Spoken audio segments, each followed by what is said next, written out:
Hello guys, നമ്മൾ ഇന്ന് പോകുന്നത് വെയിൽ വാച്ചിങ്ങിനാണ്. എന്തിനാ പോകുന്നത് അമ്മോ? തിമിംഗലത്തിനെ കാണാൻ. എന്ത് തിമിംഗലാന്ന് അറിയില്ല. നീലത്തിമിംഗലം, പല തിമിംഗലം ഉണ്ട്, കില്ലർ വെയിൽസ്, അങ്ങനെ പല തിമിംഗലം ഉണ്ട്. നമുക്കതിനെ കുറിച്ച് വ്യക്തമായ ധാരണയില്ല. ഞാൻ നോക്കിയിട്ട് പറഞ്ഞു തരാം. എന്താ അവർ പറഞ്ഞു തരുമല്ലോ എന്ത് ടൈപ്പ് തിമിംഗലാണെന്നൊക്കെ പറഞ്ഞു തരും. അങ്ങനെ നമ്മൾ ഡിഗ്ബിയില് ബ്രയർ ഐലൻഡ് വെയിൽ വാച്ചിങ് ടൂറാണ് നമ്മൾ ബുക്ക് ചെയ്തിരിക്കുന്നത്. ഇതിപ്പോൾ ഞങ്ങളുടെ രണ്ടാമത്തെ ട്രിപ്പാണ്. ആദ്യത്തെ ട്രിപ്പ് ഞങ്ങൾ ബുക്ക് ചെയ്തിരുന്നു, പക്ഷേ ഞങ്ങൾക്ക് കാണാൻ പറ്റിയില്ല. അവർ ഡ്യൂ ടു ഒരു എക്സ്ട്രീം വെതർ സിറ്റുവേഷൻ കാരണം അവർ ഫസ്റ്റ് ട്രിപ്പ് ക്യാൻസൽ ചെയ്യുകയാണ് ചെയ്തത്. അപ്പം ഞങ്ങൾക്ക് തിരിച്ചു പോകേണ്ടി വന്നു. അപ്പോൾ ഇവിടെ ഒരു ബാലൻസിങ് റോക്ക് എന്ന് പറഞ്ഞിട്ടുള്ളൊരു റോക്കുണ്ട്. അത് ഞങ്ങൾ കണ്ടിട്ടാണ് കഴിഞ്ഞ വട്ടം പോയത്. ഇപ്പം പിന്നെ ഞങ്ങൾ വീണ്ടും തിമിംഗലത്തിനെ കാണാൻ കടലിൽ പോയി, അറ്റ്ലാന്റിക് സീയിൽ പോയി തിമിംഗലത്തിനെ കാണാമെന്നുള്ള അതിയായ ആഗ്രഹത്തിൽ ഞങ്ങൾ വീണ്ടും ബുക്ക് ചെയ്തിരിക്കുകയാണ്. പക്ഷെ പുറത്ത് ഭയങ്കര കോടയാണ്. ഇത് കാണിച്ച പുറത്ത് ഭയങ്കര കോടയാണ്. നമുക്ക് ഒരു വിസിബിലിറ്റി വളരെ കുറവാണ്. ഒരു 100 മീറ്ററിന് അപ്പുറത്തുള്ള സാധനങ്ങൾ പോലും നമുക്ക് കാണാൻ പറ്റുന്നില്ല. അറിയില്ല, ചിലപ്പോൾ ക്ലൈമറ്റ് മാറുമായിരിക്കും. സമയം ഇപ്പം 8:55 ആയിട്ടുണ്ട്. നമ്മുടെ ടൂർ സ്റ്റാർട്ട് ചെയ്യുന്നത് 10:30-ക്കാണ്. നമുക്ക് 1 മണിക്കൂർ മുന്നേ നമ്മൾ അവിടെ എത്തണം. നമ്മുടെ എത്തിയിട്ട് നമുക്ക് അവർക്ക് ഒരു ക്ലാസ്സൊക്കെ തരും. ഞങ്ങൾ ബുക്ക് ചെയ്തിരിക്കുന്നത് സോഡിയാക് ടൂർസ് ആണ്. സോഡിയാക് ടൂർ എന്ന് പറഞ്ഞു കഴിഞ്ഞാൽ ഒരു ഇൻഫ്ലേറ്റഡ് റബ്ബർ ബോട്ടാണെന്നാണ് തോന്നുന്നത്. ഞങ്ങൾ ആദ്യം ബുക്ക് ചെയ്ത ഷിപ്പായിരുന്നു. ഒരു ചെറിയ ഷിപ്പല്ല, ഒരു ചെറിയ ബോട്ടായിരുന്നു. അപ്പം ഞങ്ങളിങ്ങനെ വീഡിയോസ് ഇങ്ങനെ കണ്ടപ്പോൾ കുറച്ചും കൂടെ വെയിൽസിൻ്റെ അടുത്ത് ക്ലോസ് ആയിട്ട് വരുന്നത് എന്ന് പറഞ്ഞു കഴിഞ്ഞാൽ ഈ സോഡിയാക് ടൂർസിലാണ്, ഈ റബ്ബർ ബോട്ടിലാണ്. ഒരു വീഡിയോ കൂടെ കണ്ടു. അതായത് ഞാൻ വേണമെങ്കിൽ അതിൻ്റെ ഒരു ലിങ്ക് വേണമെങ്കിൽ ഇടാം. അതായത് ഒരു വെയിലിൻ്റെ വാല് വന്നിട്ട് ആ റബ്ബർ ബോട്ടിൽ ഇടിക്കുന്നത് പൊളി ഫീൽ ചെയ്തു. അപ്പോൾ അതുപോലത്തെ എന്തെങ്കിലുമൊക്കെ ഉണ്ടാവുമെന്ന് വിചാരിച്ചിട്ടാണ് ഞങ്ങൾ സോഡിയാക്ക് വീണ്ടും ബുക്ക് ചെയ്തിരിക്കുന്നത്.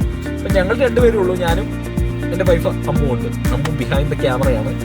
അമ്മു ക്യാമറയ്ക്ക് മുന്നിൽ വരാൻ ഇപ്പം തൽക്കാലം ചെറിയ ചമ്മലുണ്ട്. എനിക്ക് ഈ ചെറിയ ചമ്മലം തന്നെ കാരണം ഒന്ന് ട്രൈ ചെയ്ത് നോക്കുകയാണ്. അപ്പം അതാണ് ഇന്നത്തെ ടൂറിൻ്റെ വിശേഷങ്ങൾ. എന്തായാലും ഫൂട്ടേജ് അവർ പറഞ്ഞിരിക്കുന്നത്, എൻ്റെ ഡ്രോൺ ഉണ്ട്, പക്ഷെ ഡ്രോൺ പറത്താൻ പറ്റില്ലെന്നാണ് പറഞ്ഞിരിക്കുന്നത്. പക്ഷെ ഞാനൊന്ന് കെഞ്ചി ചോദിച്ചു നോക്കും, ഒന്ന് പറത്തിക്കോട്ടെ. അങ്ങനെയാണെങ്കിൽ വല്ല വെയിലും കാണുകയാണെങ്കിൽ ഡ്രോൺ പറത്താൻ അവർ സമ്മതിക്കുകയാണെങ്കിൽ ഡ്രോൺ പറത്താം. അല്ലെങ്കിൽ ഇതിൽ ക്യാമറയിലുള്ള വ്യൂസ് തന്നെ ഉണ്ടായിരിക്കും. ഡ്രോൺ ഷോട്ട് ആയിരിക്കും പക്ക അടിപൊളിയായിട്ട്, ഏരിയൽ ഷോട്ട് അടിപൊളിയായിരിക്കും. പക്ഷേ എനിക്ക് സമ്മതിക്കുമെന്ന് ഇനി അറിയില്ല. അപ്പം ഞങ്ങൾ രാവിലെ അവിടെ നിന്ന് ബെർവിക്കുന്നാണ് ഞങ്ങൾ വരുന്നത്. നോവ സ്കോഷ്യ ബെർവിക്കുന്നാണ് ഞങ്ങൾ പുറപ്പെട്ടത്. അവിടെ നിന്നൊരു 2 മണിക്കൂർ 40 മിനിറ്റ് ഉണ്ട് ട്രിപ്പ്. ഞങ്ങൾ ഫുഡ് രാവിലെ ഒരു പൊറോട്ടയൊക്കെ അടിച്ച് വയറ് സെറ്റാക്കി വിശക്കില്ലെന്ന് വിചാരിച്ചിരിക്കുന്നു. അപ്പം കാഴ്ചകൾ കാണിച്ചു തരാം. പിന്നെ നിങ്ങളുടെ എല്ലാം പ്രാർത്ഥനകളെ വേണം വെയിലിനെ കാണാനും. ഈ ട്രിപ്പിൽ നമ്മൾ വെയിലിനെ കണ്ടില്ലെങ്കിൽ അവർ പൈസ റീഫണ്ട് ചെയ്ത് തരില്ല. പക്ഷേ നമുക്ക് വീണ്ടും ഒരു വട്ടവും കൂടെ ടൂറ് ബുക്ക് ചെയ്യാം. ട്രിപ്പ് അവർ നമുക്കൊന്നും കൂടെ ഫ്രീ ആയിട്ട് ഒരു വട്ടം കൂടെ ടൂറ് നമുക്ക് തരും, പ്രൊവൈഡ് ചെയ്യും. ടൂർസ് പ്രൊവൈഡ് ചെയ്യും, അങ്ങനെയല്ലേ പറയാം. അപ്പോൾ നമ്മൾ ഒരു ഫെറിക്ക് വേണ്ടി കാത്തിരിക്കുകയാണ്. ഗ്രാൻഡ് പാസേജ് ഫെറി എന്നാണ് ഇതിൻ്റെ പേര്. ഇതെന്ന് പറഞ്ഞാൽ വെസ്റ്റ് പോർട്ട് ബ്രയർ ഐലൻഡിലോട്ട് ഉള്ള ഒരു ഫെറി സർവീസാണ്. ഇതുപോലെ 2 ഫെറി എടുക്കണം. അവിടെ നിന്ന് വരുമ്പോൾ ബെർവിക്ക് നിന്നൊക്കെ വരുമ്പോൾ, അതായത് ബെർവിക്ക് അവിടെ നിന്നൊക്കെ വരുമ്പോൾ 2 ഫെറി എടുക്കണം ഈ ബ്രയർ ഐലൻഡ് ടൂർസ് കാണാൻ വേണ്ടിയിട്ട്. ഫെറി അധികമൊന്നുമില്ല, യാത്രയൊന്നുമില്ല. പക്ഷേ ഇത് ആദ്യത്തെ ഫെറി എന്ന് പറഞ്ഞു കഴിഞ്ഞാൽ എല്ലാ അരമണിക്കൂറുകളിലും, പിന്നെ രണ്ടാമത്തെ ഫെറി എന്ന് പറഞ്ഞു കഴിഞ്ഞാൽ എല്ലാ 1 മണിക്കൂറുകളിലുമാണ് ഉള്ളത്. അതായത് ഇപ്പം എനിക്ക് തോന്നുന്നു 9 o'clock ഈ ഫെറി ഇപ്പോൾ അവിടെ റെഡ് ലൈറ്റാണ് കത്തിയിരിക്കുന്നത്. കാണിച്ചു കൊടുത്തേ, അവിടെ കണ്ടോ റെഡ് ലൈറ്റ് കണ്ടോ? ഇത് വേണമെങ്കിൽ സൂം ചെയ്യാം. അങ്ങനെ സൂം ചെയ്യാൻ പറ്റില്ല, കാണുന്നുണ്ടോ എനിക്കറിയില്ല. റെഡ് ലൈറ്റ് കത്തിയിരിക്കുകയാണ്. ആ റെഡ് ലൈറ്റ് യെല്ലോ ലൈറ്റ് ആയിട്ട് ബ്ലിങ്ക് ആകുമ്പോൾ നമുക്ക് വേണമെങ്കിൽ ഫെറിയിലോട്ട് കയറാം. ഫെറി അവിടെ വന്ന് കിടക്കുന്നുണ്ട്. കാണുന്നുണ്ടോയെന്ന് അറിയില്ല, കോട കാരണം കാണുന്നുണ്ടോയെന്ന് അറിയില്ല. കാണുന്നില്ല. അപ്പോൾ ഞങ്ങൾ വെയിറ്റ് ചെയ്യണം. ഞങ്ങളുടെ പിന്നിലിപ്പം ആകെ ഒരു 4 വണ്ടികൾ ഉള്ളൂ. ഇവരൊക്കെ മിക്കവാറും ഈ ടൂറിസ്റ്റിന് വേണ്ടിയിട്ട് ബുക്ക് ചെയ്തിരിക്കുന്ന ആൾക്കാർ തന്നെ ഇരിക്കും. അപ്പം ഫെറി ഏറെക്കുറെ എത്താറായിരിക്കുകയാണ്. ഇനി 5 മിനിറ്റും കൂടെ ഉള്ളൂ നമ്മുടെ ടോട്ടൽ ട്രിപ്പ്.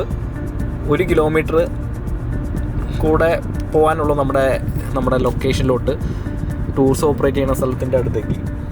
അപ്പോൾ നമ്മുടെ ഫെറി ഏറെക്കുറെ കാണുന്നുണ്ടോ, കടലിൻ്റെ അടുത്ത് നമ്മുടെ ഐലൻഡിലോട്ട് എത്താറായിട്ടുണ്ട്. ഓഫീസുണ്ട്, നമ്മുടെ ടൂർസ് ഓക്കെയാണ്, കൺഫർമേഷൻ ഉണ്ട്.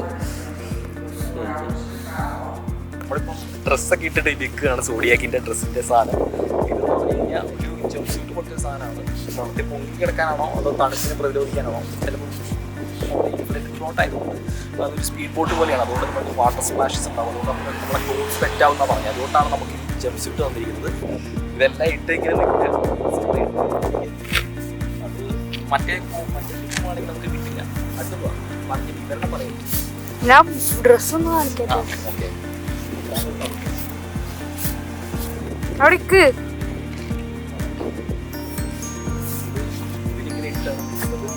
അപ്പം നമ്മൾ പറഞ്ഞു ഇവരുടെ വിവരണം കുറച്ച് പറയുകയാണെങ്കിൽ നമ്മളൊരു ഗ്രാമോളോ അങ്ങനെ എന്തെങ്കിലും മോഷൻ സിക്നസ്സിനുള്ള എന്തെങ്കിലും ടാബ്ലറ്റ്സ് എടുക്കുകയാണ് നല്ലതാണ്. ഒരു 30 മിനിറ്റ് മുമ്പ് നമ്മൾ ഡിപ്പാർച്ചറിന് മുമ്പേ നമ്മൾ എടുക്കുകയാണെങ്കിൽ നമുക്ക് ഛർദിയോ കടൽ ചുര എന്താ പറയുക, കടൽ ചുര അങ്ങനെ വരുമ്പോൾ ഒരു ഛർദ്ദിക്കാനുള്ള ടെൻഡൻസി ഉണ്ടാവും. പിന്നെ ഈ വെള്ളത്തിൽ ഇങ്ങനെ എടുത്തു പോകില്ലേ. അപ്പോൾ ഞങ്ങളിവിടെ അടുത്തൊരു ഡ്രഗ് സ്റ്റോറിൽ നിന്ന് ഒരു ഗ്രാബോളും മേടിച്ചു, ഞങ്ങൾ 2 പേര് കഴിച്ചു. പിന്നെ വേറെ എന്താണ് ഇൻസ്ട്രക്ഷൻസ് പറഞ്ഞ് കണ്ണടയൊക്കെ ഉണ്ടെങ്കിൽ കണ്ണടയൊക്കെ സൂക്ഷിക്കണം, കാരണം പറന്നു പോകാനുള്ള ചാൻസ് ഉണ്ട്. വാഷ്റൂം ഉപയോഗിക്കണം. പിന്നെ എന്തായാലും മസ്റ്റായിട്ട് വാഷ്റൂം നമ്മൾ ട്രിപ്പിന് മുന്നേ എന്തായാലും വാഷ്റൂം യൂസ് ചെയ്യുക. 1.5 2ഉം 1ഉം എല്ലാം സാധിക്കുക. അതുകൊണ്ട് മാത്രമല്ല ലോങ് ട്രിപ്പാണ്. ചിലപ്പോൾ അപ് ടു 2 hours ട്രിപ്പ് പിടിക്കും.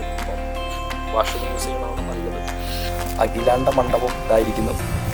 ഡ്രസ്സൊക്കെ ഇട്ടിട്ട് ഫുൾ സെറ്റാണ്, എല്ലാം സെറ്റാണ്. സോഡിയാക് ട്രിപ്പിന് വേണ്ടി റെഡിയാണ്. ചെറുതായി പേടിയുണ്ട്, പക്ഷെ പേടി മുഖത്ത് കാണിക്കുന്നില്ല. നല്ല പേടിയുണ്ടെന്ന് പറയുന്നു. നീന്താൻ അറിയില്ല.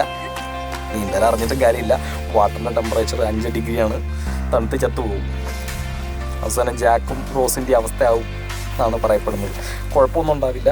അപ്പോൾ ഞങ്ങൾ ട്രിപ്പിന് പുറപ്പെടുക.